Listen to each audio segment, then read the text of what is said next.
meus alunos, novamente aqui para mais uma semana de aula. Hoje a gente vai ver contaminação em medicamentos e insumos. Lá no começo do semestre a gente já viu alguma coisa, então eu quero fazer uma revisão com vocês, uma leve revisão e mostrar alguns resultados bem interessantes em relação a trabalhos científicos feitos com contaminação em medicamentos, em insumos, em outros tipos de produtos na área farmacêutica com micro-organismos. Então vamos primeiro fazer uma leve revisão do que a gente já viu anteriormente e que é importante para a gente entender os resultados daqueles trabalhos que eu vou mostrar para vocês. Vamos lá então?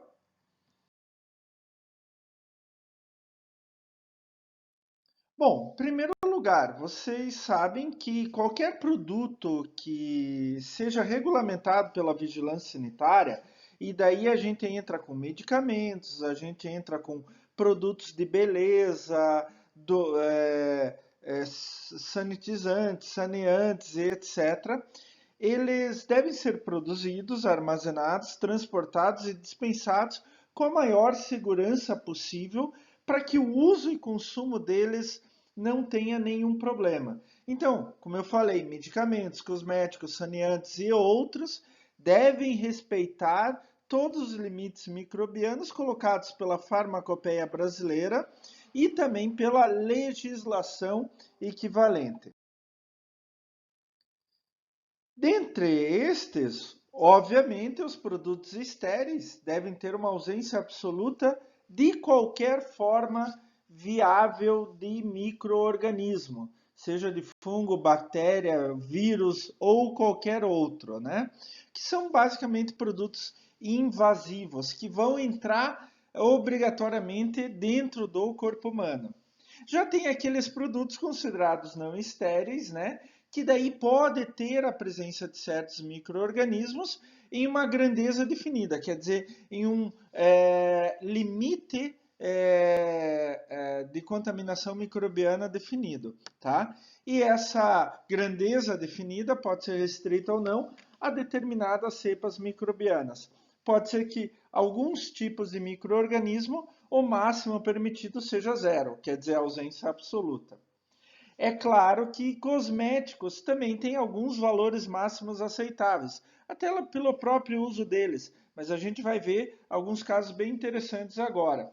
Mas, com certeza, aquelas cepas mais patogênicas devem estar ausentes.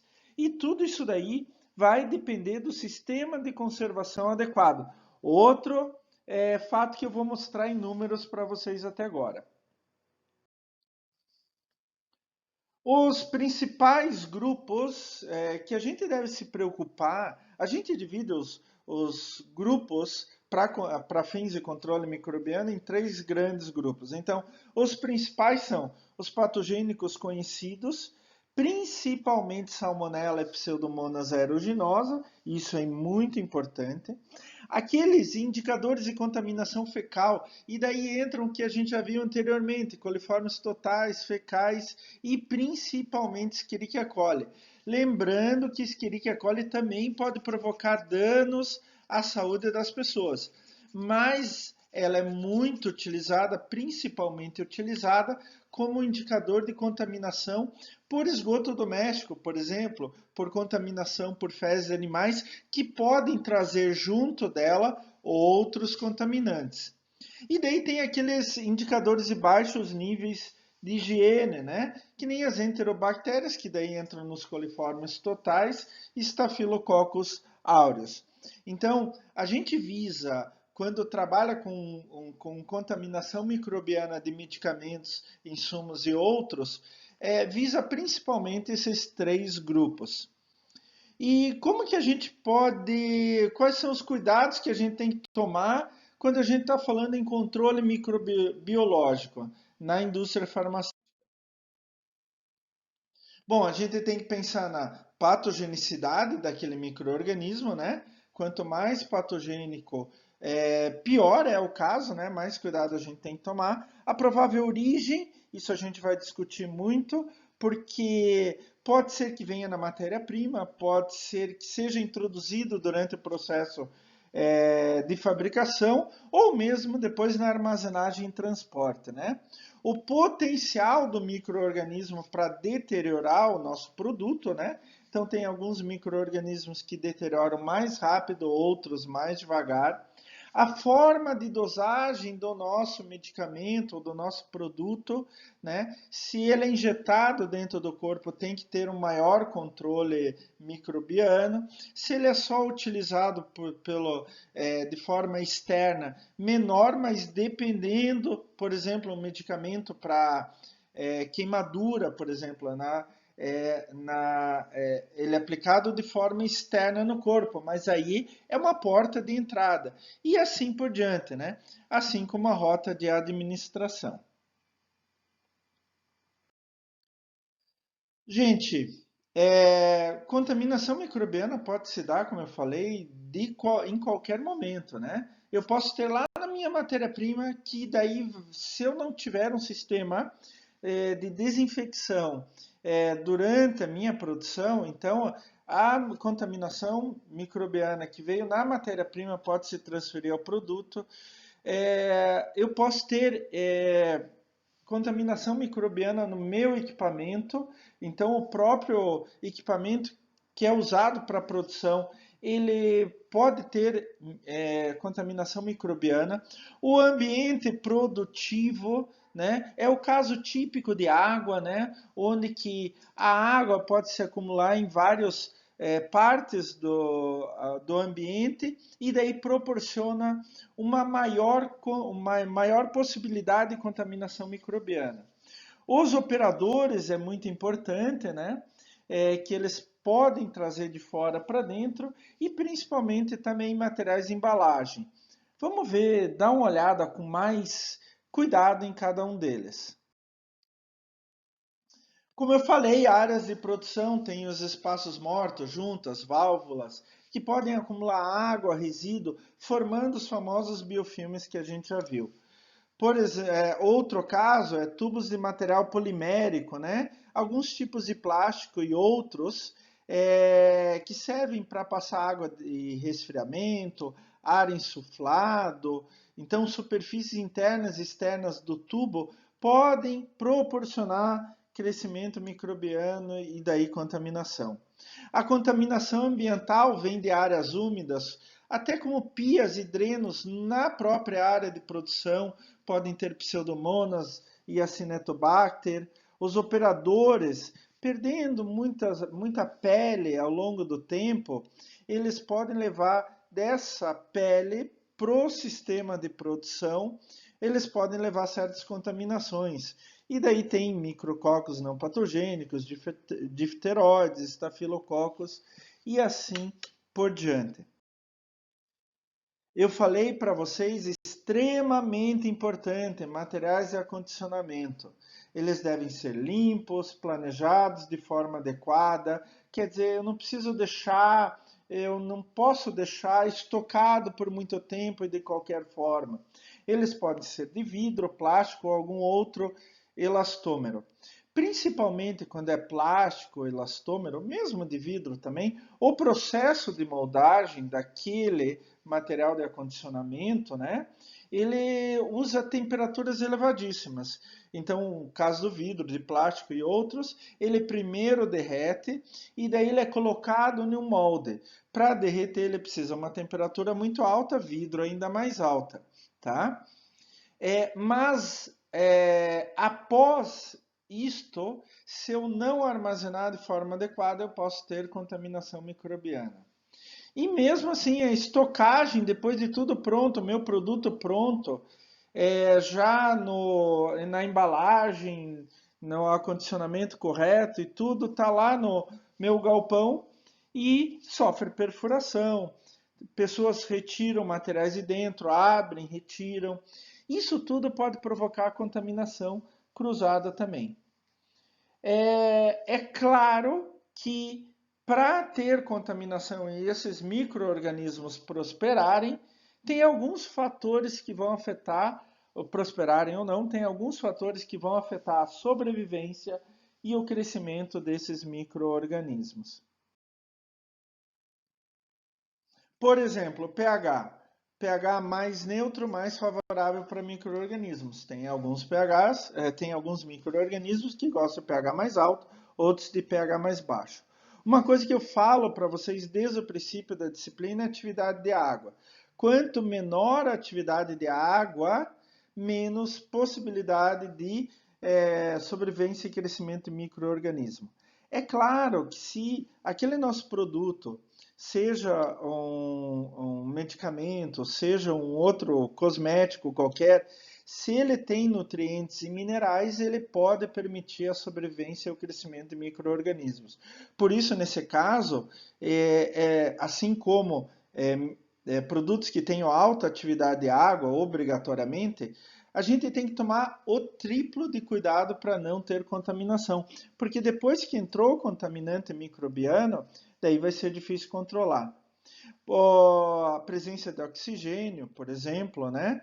Eu tenho micro-organismos aeróbios que precisam obrigatoriamente de oxigênio e anaeróbios que não podem, não sobrevivem em ambientes com oxigênio. Então eu tenho que ver isso daí. E tem muitos produtos que têm a presença de conservantes e ingredientes ativos, como antibióticos. Mesmo assim, a gente tem que tomar cuidado. Mesmo que ele tenha conservantes e antibióticos, a gente tem que tomar cuidado para não haver contaminação. Porque se a gente conserva eles em uma condição ruim ou mantém eles abertos, a gente vai ver isso daqui a pouco num trabalho bem interessante, a gente pode ter contaminação mesmo assim, tá? O que provocam esses micro-organismos, né? A gente viu numa aula anterior que a deterioração microbiana de produtos por micro-organismos depende da capacidade desses micro-organismos em produzir enzimas específicas, tá? E essas enzimas, elas são produzidas pelos micro-organismos em vários caminhos bioquímicos diferentes, né? Então, por exemplo, aqueles caminhos metabólicos primários, eles produzem enzimas para degradar produtos com baixo peso molecular, açúcares, aminoácidos, glicerol. São caminhos metabólicos mais simples que muitos micro-organismos fazem. Agora, para decompor, deteriorar proteínas, polissacarídeos, lipídios em geral, a gente precisa de enzimas específicas. Então, micro-organismos que vão produzir enzimas específicas. E como consequência disso, a gente pode ter vários problemas nos nossos produtos. Por exemplo, queda de potência, né?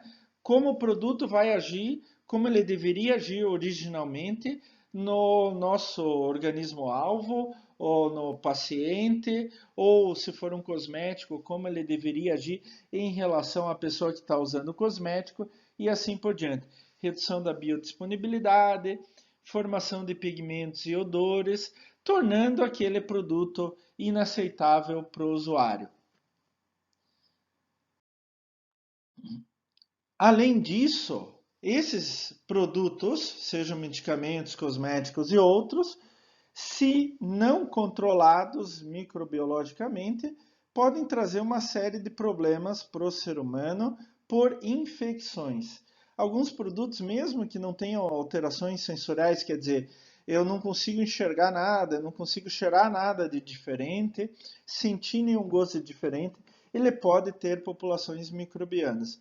É claro que em um adulto saudável, com sistema imunológico em dia, ele causa poucos problemas. Mas quando a pessoa tem o sistema imunológico fragilizado, ou o produto é utilizado em uma área estéril, como óleos, mucosas, né, etc., pode trazer uma série de problemas. O mais frequente é eu ter contaminação por patogênicos oportunistas, quer dizer, aqueles que vão se aproveitar de uma oportunidade, de uma porta já aberta, como Pseudomonas, Staphylococcus, para causar uma série de doenças. É claro que, como a gente já tinha comentado antes, a via de administração, quando o nosso produto está contaminado, também é muito importante. O risco de infecção é maior relacionado ao uso pretendido. Se o produto é aplicado em partes estéreis do corpo, um baixo número de micro-organismos não patogênicos é tolerado, né? A pele, por exemplo, serve como uma barreira para isso. Porém, a pele lesada, que é o caso típico de um corte, de uma pele queimada, etc., proporciona maior risco, porque é uma porta de entrada, principalmente no uso tópico, quando a gente aplica direto ali. É claro que casos como a hemodiálise, né, pode provocar uma septicemia geral no corpo. Daí eu preciso de um produto que esteja com controle microbiano muito maior. E esse controle, ele é feito basicamente no planejamento do processo. Então, quando eu vou construir o meu processo de fabricação, eu já preciso ter em mente como que se faz esse controle. Isso vai depender de uma série de coisas. Por exemplo, a rota de síntese, né? Síntese química, fermentação microbiana, células em bioreatores. A síntese química tem muito menos perigo de contaminação, já a fermentação, bioreatores, né? Tem mais perigo de contaminação. O tipo de produto, se é estéreo ou não estéreo, se é estéreo tem menor risco, obviamente, essa é a intenção, ou não estéreo tem maior risco, daí a gente tem que tomar cuidado, porque mesmo o produto não estéreo, ele tem um limite, né? Que pode ser encontrado, planejamento das instalações, utilidades, que tipo de equipamento eu uso, o controle ambiental, desde a qualidade do ar, porque micro-organismos podem ser vinculados por ar também, e principalmente exigência de pessoal, mesmo quando são operações manuais, mais intensivamente, ou mesmo operações automatizadas. Bem, gente, essa foi uma breve revisão do que a gente já viu anteriormente, mas eu queria usar essa revisão para discutir alguns resultados práticos, né? Que a gente tem que tomar cuidado, mesmo com produtos que a gente acha que não há muito problema, etc. Então, mesmo assim, a gente tem que tomar cuidado. Então, eu quero apresentar alguns resultados práticos de controle microbiano em diferentes tipos de produtos e em diferentes condições, para a gente ter ideia, para a gente tomar cuidado no dia a dia. Vamos lá, então, ao nosso primeiro estudo. Tem um estudo publicado por Oliveira e colaboradores em 2016, muito interessante, gente, que é com dentifrícios, né? Pasta de dente. É interessante porque se vocês acompanharem a tabela aqui do lado, todas ou muitas das amostras que Oliveira e colaboradores estudaram, né? Eles tiveram crescimento microbiológico de fungos e leveduras, né? Levedura é um tipo específico de fungo. Então vocês podem ver a amostra A1, A4, A9, A17 e A20 foi além do limite permitido no caso de fungos. É essa linha vermelha aqui embaixo. Né? É bem interessante porque eles encontraram em muitas amostras contaminação por fungos, mas não encontraram contaminação por bactérias. A resposta que eles encontraram, uma possível resposta que eles encontraram, é que os antimicrobianos que são adicionados às pastas de dente, elas controlam somente bactérias, mas não controlam fungos. E a gente tem que tomar cuidado, porque as pastas de dente são utilizadas todos os dias, muitas vezes mais de uma vez por dia. E é utilizada dentro da boca, que é uma porta de entrada. Então, por mais que a gente não engula aquele líquido, água com a pasta de dente e tal, que vai se formando durante o processo de escovação dos dentes, mesmo que a gente não engula, a gente pode ter contaminação da boca e daí isso passar para o aparelho digestório e assim por diante. Então, o correto é fazer um controle muito mais detalhado no processo de fabricação, também para fungos. É claro que o transporte e o armazenamento são extremamente importantes, tá? A gente tem que manter até o nosso cliente comprar o produto e levar para casa, a gente tem que manter aquele produto em condições. Então, qualquer furo que haja, alguma coisa assim, é difícil? É, mas pode haver, pode dar contaminação. No caso, essa contaminação veio já do processo de fabricação, né? Então, apesar de não ser tão perigoso assim, eu posso ter contaminação por fungos, sim, ao uso de pasta de dente. Então, tem que tomar muito cuidado. Olha só, resultados encontrados em pasta de dente vendida no mercado. Esse trabalho, gente, é muito interessante. Eu quis trazer para vocês porque eu achei muito interessante. Sfaziotti e colaboradores publicaram recentemente, em 2019. Eles queriam testar a contaminação microbiana de um medicamento utilizado aos poucos, onde que eu tenho o frasco, que ele está fechado, e eu coloco uma agulha e vou pegando alíquotas, tá? Alíquotas. Então eles testaram o Propofol, que é o agente hipnótico utilizado para anestesia, né? O que, que eles queriam saber? A contaminação bacteriana, tanto de bactérias aeróbias mesófilas, que precisam de uma temperatura média, né?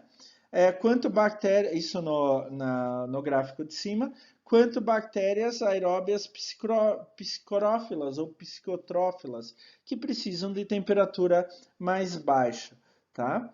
E então, o que, que eles fizeram? Eles pegaram 5 frascos, A, B, C, D e E. Tá certo que não é um número muito grande de frascos, mas eles foram tirando alíquotas como se fosse um uso normal do dia a dia. Eles foram tirando alíquotas todos os dias durante 18 dias para bactérias mesófilas e 11 dias para bactérias psicrófilas, tá? Por que mesófilas e psicrófilas? As mesófilas são aquelas que precisam da temperatura ambiente, em torno de 22 graus. E as psicrófilas, temperaturas mais baixas, por exemplo, 5, 6 graus de temperatura de geladeira. Então, ele queria mostrar como fica a temperatura ambiente e o Propofol sendo mantido em geladeira, mantido a temperatura ambiente e mantido a geladeira, né? Então, o que, que eles fizeram? Pegaram os 6 frascos e todos os dias pegavam uma agulha, enfiavam lá no frasco de Propofol, né? Normalmente tem uma tampinha de borracha, plástico, algum material desse tipo, que você pode colocar a agulha através dele e tirar uma alíquota qualquer, tá? Isso eles consideraram como frasco aberto, né? É o frasco sem o lacre, é o frasco fechado, é o frasco sem o lacre, é o frasco que nunca foi retirado nada dentro. E eles chegaram à conclusão, principalmente bactérias mesófilas mantidas à temperatura ambiente, que você pode manipular o frasco com segurança, sem contaminação microbiana, por até 3 dias, né? Teve um frasco ali que já apareceu contaminação microbiana com 2 dias, mas na média de 3 para diante. Só que eles colocam alguns poréns ainda nessa história, né? O experimento eles fizeram com agulha de muito menor calibre do que é utilizado na realidade. Então, eles colocam que se eu for pegando alíquotas de Propofol ao longo do tempo, com agulhas de maior calibre, talvez a contaminação seja mais rápida e maior. E outra coisa, no experimento, eles puncionaram, tiraram uma alíquota só uma vez por dia. Quando a gente sabe que, na realidade, em um hospital, por exemplo, em uma clínica, provavelmente você vai tirar várias vezes por dia. É o caso, por exemplo, até de clínicas veterinárias também, né? Então, esse trabalho é interessante que mostra que mesmo se você deixar em geladeira, você vai ter crescimento de bactérias psicrófilas depois de 5, 6, 7 dias. Então, o ideal é usar um frasco desses somente por até 3 dias, para tentar evitar ao máximo a contaminação bacteriana. É bem interessante isso, né, gente? Isso é do dia a dia. Esse trabalho mostra o dia a dia. Outro trabalho bem interessante, gente, é esse do Vieira e colaboradores, publicado em 2017, que é um shampoo. Eles fizeram um shampoo lá no próprio laboratório, tá? Isso não é shampoo comprado em farmácia normal, em supermercado, etc. Mas é feito no laboratório, mas com a mesma maneira que eles fazem com os mesmos insumos, matéria-prima, que fariam numa indústria normal, né? Daí eles pegaram assim, pegaram 6 amostras e mantiveram em estufa a 37 graus. 6 amostras e mantiveram em geladeira a 5 graus. E 6 amostras mantiveram em prateleira a temperatura ambiente. De cada 6 amostras na estufa, 3 foram com conservante e 3 sem conservante. Cada 6 amostras na geladeira, 3 foram com conservante e 3 sem conservante. E cada 6 amostras na prateleira, 3 foram com conservante e 3 sem conservante. Olha só que legal, vocês podem ver aqui no quadro ao lado, né? Quando eu mantive em estufa, eu tive contaminação, mesmo com conservante, a partir de 30 dias. Tá? Teve 2 amostras que já tiveram, tanto com conservante e sem conservante, contaminação a 0 dias. Agora, a geladeira, a contaminação só foi notada naquela amostragem aos 30 e 60 dias. Tá? E na prateleira eu já tive contaminação desde o tempo zero, a temperatura ambiente. O que mostra isso para a gente, né? Que mesmo eu colocando conservante, eu tenho que pensar muito bem como que eu vou fazer a conservação a longo prazo daquele produto. Então, nesse caso, o ideal é deixar em geladeira com ou sem conservante. Se eu deixar na prateleira, eu posso ter contaminação desde o começo. Né? Isso foi um trabalho de laboratório, tá? Mas bem interessante para a gente já começar a pensar o que a gente pode ou não pode fazer. Tá? É claro que o shampoo que se vende lá na farmácia, no supermercado, ele tem uma série de conservantes. Mas mesmo assim, a gente tem que tomar cuidado com isso daí. Olha só, esse trabalho foi feito no Rio Grande do Sul com formulações magistrais, né? Então é bem interessante que em colaboradores, publicado agora em 2020, pegaram uma farmácia e pegaram várias formulações feitas lá na farmácia, de metildopa, finasteride, paracetamol, etc., e cultivaram em vários meios de cultura seletivas e não seletivas. A gente já viu isso lá atrás. Eles chegaram à conclusão que nenhuma dessas formulações apresentou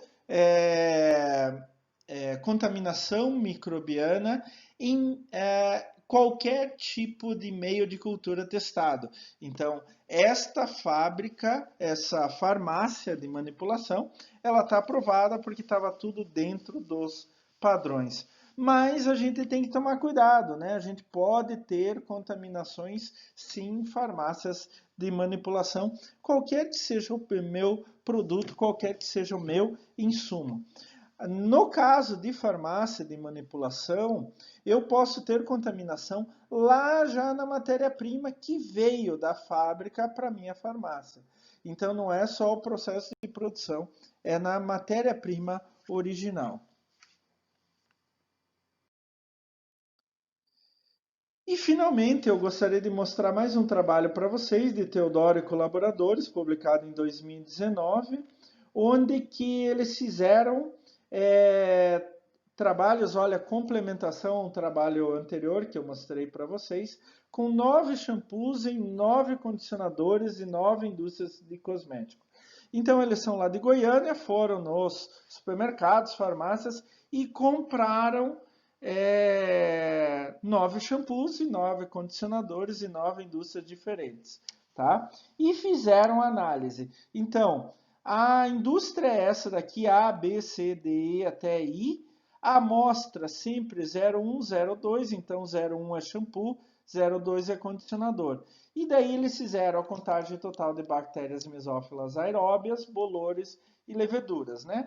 Então, bolores e leveduras são diferentes grupos de fungos, né? Das 9 indústrias que eles testaram, só uma indústria é que tinha números além do padrão permitido pela farmacopeia brasileira. Foi a indústria G. E ele teve daí contaminação no shampoo e no condicionador da mesma indústria, principalmente por bactérias mesófilas aeróbias e bolores.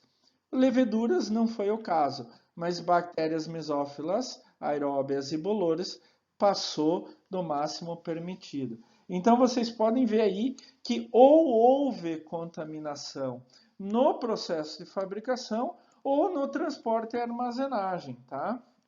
Então, provável, como os dois são da mesma indústria, são dois produtos diferentes, shampoo e condicionador, isso veio lá da indústria, lá do processo de fabricação. Qual que é o grande problema disso? É que daí eles ficaram curiosos, o que está acontecendo, fizeram um teste para confirmação e encontraram Pseudomonas aeruginosa, tá? E isso é muito perigoso, principalmente para pessoas com sistema imunológico abalado. Então, uma pessoa, por exemplo, ela tem câncer, está tomando produtos, está tomando medicamentos que vão suprimir o sistema imunológico. Elas vão tomar um banho, vão usar esse shampoo, esse condicionador, isso pode ser uma porta de entrada, tá? Para contaminação da pessoa, já que ela já está com o sistema imunológico abalado. Então a gente, ou outros medicamentos e assim por diante. É claro, se tem um ferimento, se tem alguma porta de entrada no couro cabeludo, isso pode levar à contaminação da pessoa. Uma pessoa com sistema imunológico em dia, com sistema imunológico fortalecido, vai ter menos problema. Mas vejam só, as contaminações de bactérias são altas, né? 7, entre 6 e 7 vezes 10 a 3, a terceira unidades formadoras de colônia por grama de produto testado. É lógico que você vai usar provavelmente mais de 1 grama de shampoo, mais de 1 grama de condicionador para lavar teu cabelo. Então, e dependendo se for o cabelo maior e etc, e assim por diante. Então é um problema sério. Eu mostrei alguns resultados para vocês para a gente ver como é importante o controle microbiológico lá na ponta, lá no processo de fabricação, desde a matéria-prima, passando por todo o processo de fabricação, armazenagem e a transporte tanto da indústria até o ponto de venda, quanto do ponto de venda até o consumidor final. Gente, vamos prestar atenção nisso. Isso é extremamente importante. Então, aula que vem a gente vai conversar um pouco mais sobre toxinas propriamente dito. O que elas são e o que elas podem provocar quando nenhum medicamento, ou nenhum cosmético, ou nenhum outro produto da indústria farmacêutica. Eu me coloco à disposição de vocês para tirar qualquer dúvida e até a próxima aula, pessoal.